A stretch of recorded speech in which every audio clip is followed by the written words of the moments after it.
kumni sabda magaalaa koyini numti asirra jiru. Dhibbisa safuudhaaf shennu godhee laabota. Namni mana kee maa dhaphoon waan beekan jechuudha yookiin anuma irratti kennu waan kennan anuma irratti kennu jechuudha. Lakkisaadha namni mana kooti kun yooma waa bartu yooma giftii kennu fi mana kooti. No, waa'ee giftii kennuu dhiisuu miti.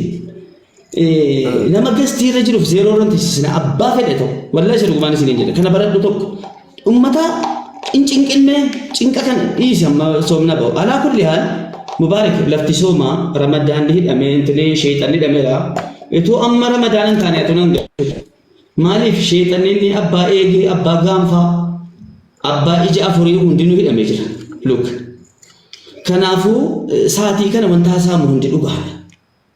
Maaliif sheexanni si dhugungursu wayii jedhu uummanni dhaga'aa jira. Fooqii tokko bita. Ilaa kaapitaaliin ati qabdu mubaarak please listen to me. This is main point. I swear to God. Kaapitaaliin ati qabdu uummata kana. Uummata kanas fayyadaa.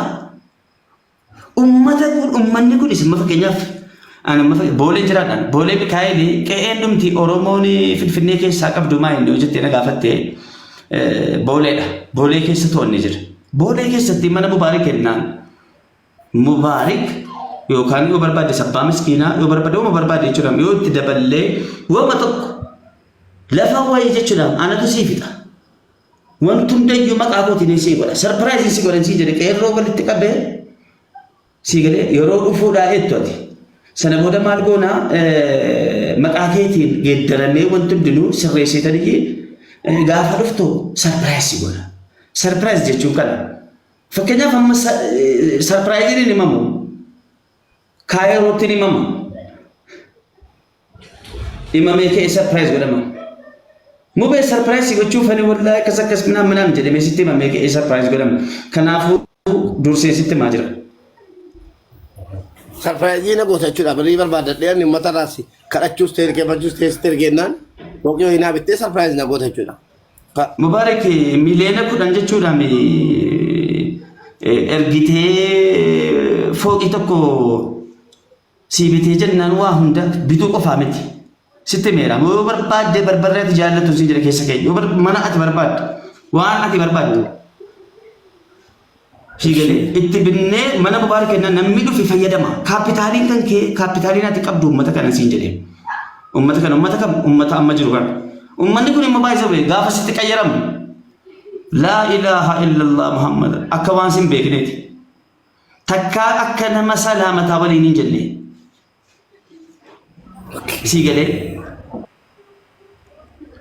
Innaa Oromoo biyya keessa jiru jechuudha qeerroo dhufee amma fakkeenyaaf manuma nyaataatu ta'ee dhaqee bakka biraa irratti birrii 50 baasee mana kee irratti birrii 30 nyaate siifis isaafis faayidaadha. You understand?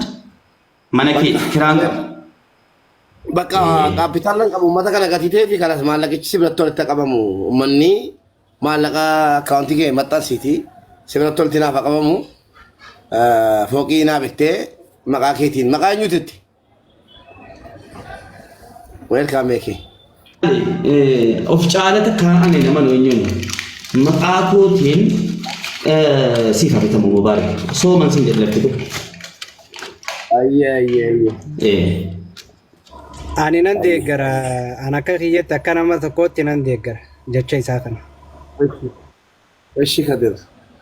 Obboleessi obboleessaaf quuqamee gizee akkanatti waan gaarii dubbatee waan yaa'u oomishumaa maashaallah nama meeqaatu obboleessi fidinii nyaadhaa malee fooqii dhiisii waan takkasiif hin dhaaba nama juunuun qabu.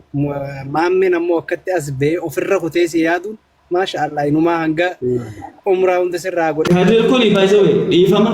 Kadir kuni qaamaan na beeka. Mana koo dhufee gaafadhuun mana koo keessa Hussein illee barandaarra taa'ee amma wallaahi laazim ulaa barrii kooti beeka.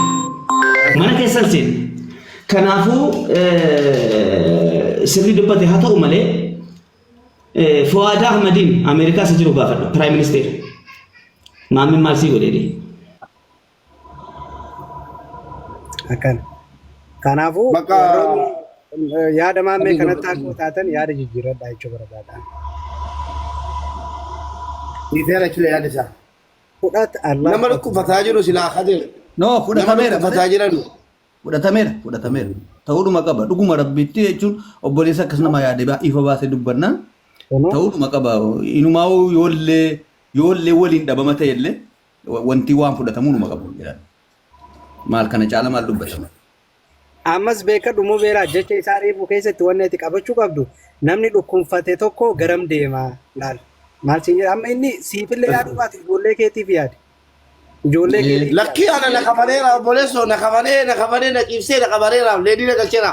Jalqabuma dhufu maal jedhe rabbi si haa fayyisu tun jedhin obboleessa koo namni dhukkubataa hajji sirraan godhaa umraa sirraan godhaa jedhe kun jechuudha inni nama du'e irraayyii sigalee nama du'e irraayyii hajjiinis ta'e umraan nama du'e irraayyii dhaqama namarraa godhama ana nama lubbuun jiru jechuudha dhaqinaan hin jenneen sirraan godhaa jedhe sana booddee jabaadhuutii maallaqa lafaa qabdus kenni baajanni kee maallaqni kee uummata kanaa uummanni waan ta'e godhee fooqii tokko bitamee maqaa keetiin maqaa kootiin jedhe maqaa kootiin fooqii tokko sii bitamuu qabaa bakka suuqii keessatti naabane jechuudha sarpiraayiz na gochuuf inni immoo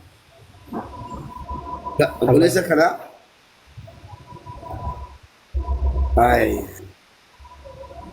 maammee aywa uummanni ragaa sii ba'eera uummanni ragaa sii ba'eera ishi galatoomi nimoona dhiisi hedduu irraa barre Dr. Maammee kama maqaallee kama moggaafatte barnoota qofaan maal beekumsaa miti beekamtii tokko akka barbaaddu sirraa barre namni silaa beekumsa barbaada malee beekamtii miti. Inni lammaffaa immoo Oromoo waan jette dhuufuun udaan biraa dhuftii jetti jalaafuu baguma dursitii udoo dhibamee gadi hin ciisin itti himte of eeguu qaba yoo doollee janaaza kiyyarraa akka carqiin fudhanne jedhee dhaammatuu qabaa beeki. Namichi kun waan qabu hundanatu dhaalaa maa jette sooyyee maaf itti ragaggaa ta'u ana malee namni waa laalu hin jiru mubaarak seenaa kaase gaa wal qabatee dhufeera gaaf tokko gaasheen kuni ijoollummaa dhumaan naan laafan ani nama dalagatee jiraatu biyyattis hedduu maatiin na duukan hin qabne ijoolleen naannoo ni beeku maatiin ijoollummaa dhuma gootii kaasee nu Isa mootiitu guddaadha dhiifama. Siimoo isa guddaadha. Hoggaa sadii narra guddaadhani. Amma biyyatti non dalagadhaa olii gadi fiigeen dalagadhee dhuma jiraadhaa yeroo maatiin ijoollee Saawud Arabiyaa jiran warri hiriyaa koo anaa gattaanii suuraa dhumaan mattaawqaadha kaasanii biyyaa ba'an jechuun danda'ama. Suuraa mattaawqaadha biratti kaa'ama mana suuraan qaba. Amma maallaqa wacii ergii jedhee jimmaan taabeettaan an baadiyyaan jiraadha. Olii gad deemee boottii uffadheen suuraa baadiyyaa keessa deemee waa sumurii shilingii coradha. Bilbila wayiitiin daratti bilbilee maallaqa ergimee yeroo suuraa miiccisiisii dhuftu maallaqa fidii kottuudhaan jennaan hin qabuun jedheen. Innati halkanii guyyaa deemte hojjetaa jirtu hoo jedhe. Hin jiru maallaqni barakaan qabu nan barataa jira ofan barsiisaa maatiin nan gargaaran of gargaara yoo barsiisaan jedheen. Tole bakka rakkoon qabu abshirnaan jedhe. Abshirin jedheeni bari gaafa sana akka carraa ta'e biizii ta'een. Biizii ta'eetiin mucaa hiriyaa koo tokko amma Jarmaniin jiraaf soo jiraate yoo jiraate torba barreessi biliis gottoo ol galiin kolfina. Abduu Muusaa. Abduu Muusaati. Na wajjin taa'ee barataa maallaqa teephisii teephittis ol qabsiisi gara footoo jedheen maallaqa jedhee dhagai maallaqa jedhee footoo jedheen itti kennee miiccisiisin jedheen qurbaan ani hin deemne biiziin ta'e hojiidhaan. Booda mucaa yeroo inni dhaqee Jimmaa ga'u gaasheenii nama dhufu hordofaa haaraa bari. Nama ana ergamee dhufu ijoollee naannoo eegaa jira. Mucaan dhattee yeroo isin mana footootti ol galtu argeera yeroo isin baatu dhabe qabachuufi bari dhabee narra bilbile. Hello mubee jedhe ayyee salaamu alaikum wa alaikum salaam. Aboo teeppii wayii jedhe teeppii haaraa wayii bee jedhe. Teeppii haaraa wayii bee ati teeppii jaallatta mana suuraa keetii bareedaadha. Televizyiinii qabaadhaan jedhe. wanni ndi dhabe hin jiru naan jedhe maal akkasi televizyiiniif teeppii walitti immoo naan jedhe inni kun bareedaadha gaa'edeen maal wayyaree anoo maallaqa hin qabaatu maallaqa feeta jennaan laa ana akka keetii miti ati obboleessa kiyya akkasumaan fuudhiiti yeroo biraa wacee ergita naan jedhe tolee jedheen mucaa miskiina inni barbaadaa jiru barbaadee dhabe bettaa lakkaa inni mucaa qabachuuf mucaa miskiina inni barbaadaa jiru itti bilbilee deemi maammeen bakka akkasii jira bilbiliifitti dhaqii irraa fuudhii teeppii sanan jedheen tolee jedhee gurbaan maammeetti bilbilee maammeen bakka ofii fedhutti waammate ka kotto dhe gurba waammatee yeroo gurbaan naqu kotto dhaqee manaa sitti kenne dhe yeroo inni dhaqee mana dukkanaa wayitti ol galchu mucaa abbaa ko inni kaan jedhani gurra tokko hin qabu kashlabboota walitti qabate lakka baasii uffata jedhe beera mucaan maal waan borsaa kee keessa jiru utuu sharfeen tokko dhabne lafa keessa galta jedhe mucaan bilbili abbaa keetti sasii ergettiidha gurbaan naa bilbilee salaamu alaikum mubaarak nan jedheera waalaikum assalaam rabbi kan hojii keetti siifa kennu osoo kana beektutti ergite miti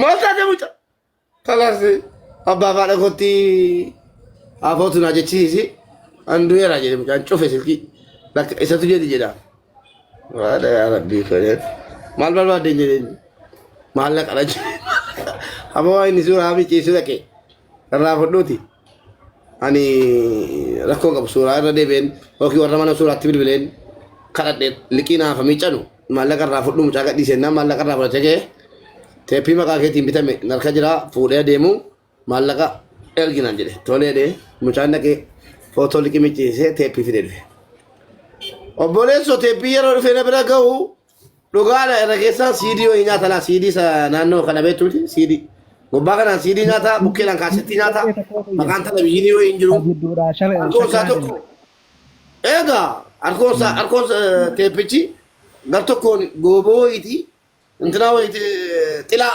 mantinaa sibiila xilaatu akka dagaditti kaa'amee jira akka zangiitti jechuudha asii muka boqqolloo qaba asii muka boqqollootti itti galee jira duuba kanaani waan biraati kaartoonii midhaan itti qaraqaramee jira akka awra godaanaa durii jechi makiinaa xagga namaa beekta miti makiinaa xagganamee dadhabe gora hundaan sibiilli wanti sibiila makiinaa fa'a itti jiraatti fakkaata gommaan rafe wanni itti hin jirre hin jiru mucaan yeroo makiinaa irraa isaa fidu facaadhuma isaa madaabaraatti baatee dhufu mucaan maal irraa arcee inni rakkisee naan walitti qabe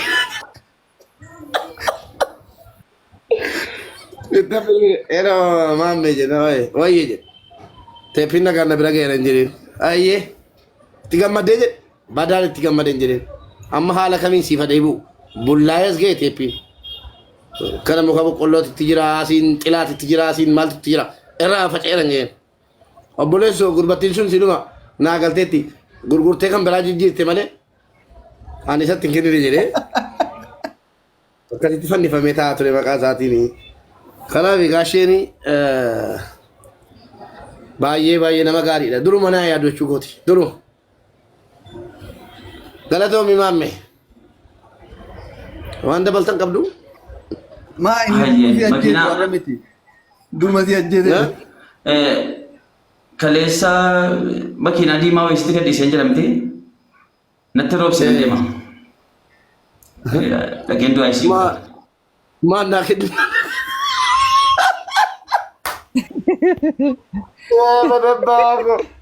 amboleessa makiinaa diimaa kee kuma torba yeroo itti si biraa bahu kuma torba malee ana bira yeroo ga'u kuma 3,500 tokko kuma 3,500 sana iyyuu achumaan hunda kee haadha faatee baatee xiyyaara wayii kenne achumaan keessaa fixee sabhaan indee biyaadha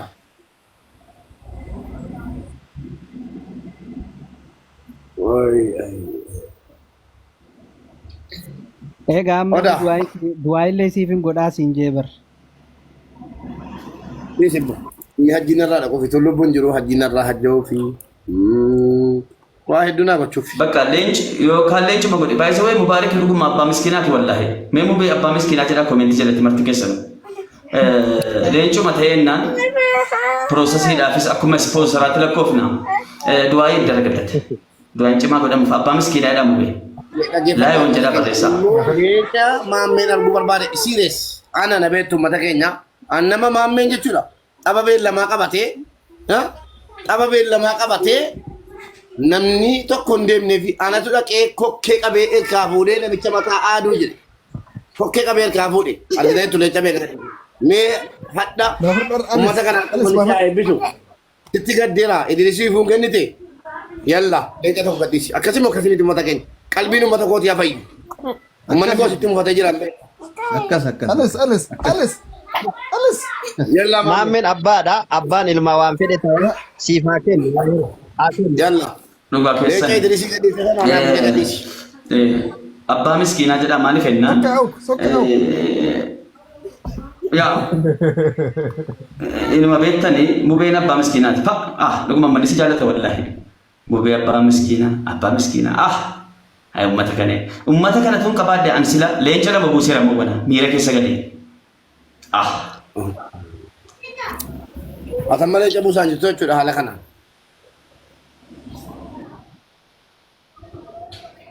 sheekaa jirra mamme let's go Hin dhageenye maammeen dura.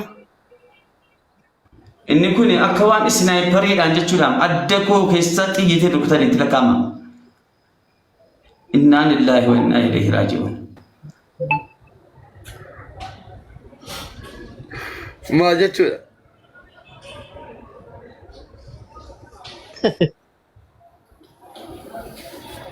gurreen tokko riikardin godhe burreen Maammeen si eegaa jirra. riikardin godhe Abbaadha. Abbaan ilmaaf waan fedhe ta'aa. Mee ilma kee maaliin gammachiifta? Mee abbaan ilmaaf waan hambifatu hin qabu. Ilma kee mee maaliin gammachiifta? Maaliin si laallame? laala leencuma dhiisaa leencuma barbaadan takka leenca hawween beeku akka dhamaaliifi namni leenca naan kennin hin jiru isa malee kanaaf bakka ani isa guddise sabayaadii kana modereetara godhi wallaahi amanuun qaalla midir qaalla samay na amanaa mubaarak namni ni jaallatu nama gosa akka sabayaaddiidha inuma argate immoo kaadiree isii balaa miti isii la ilaaha illallah ishii gaashii Mubee. nama na waan gurraachaan murteesse waan gurraachaan murteesse hagoon ergenna wallahi si fayyusa wallahi yeroo jedhu wallahi manni riikaa godhaan jedha gurre ergi jennaan nan erga gurre Maal ergite Firoozaa? leenca gaafa jechuun an akka jedhe an leenca danuun kennee fi mee hadduma leenca tokko sarpiraayizii naa jedhe dhuguma ani immoo kan jedhe umraa deemuuf ani du'aa'ii gochuuf ani mucaan isin dhukkubfata ganaa immoo gara fuulduraafis maqaa kootiin jechuudhaan lafa wayii bitatee sarpiraayiz goona qeerroo biyya keessa jiru waliin qeerroon biyya keessa jiru harka hidhaan beektaa taaqaadha gurraacha obboleessi kan keessa naa waliin jira haa ta'u malee leenca tokko ergee bakka allaadhaan an jedhe mubaarak immoo lakkii natti ergee meegaa eenyu erguu malee umraa deemuuf Aaraa kun maal gaaffii qaba? Mubee ati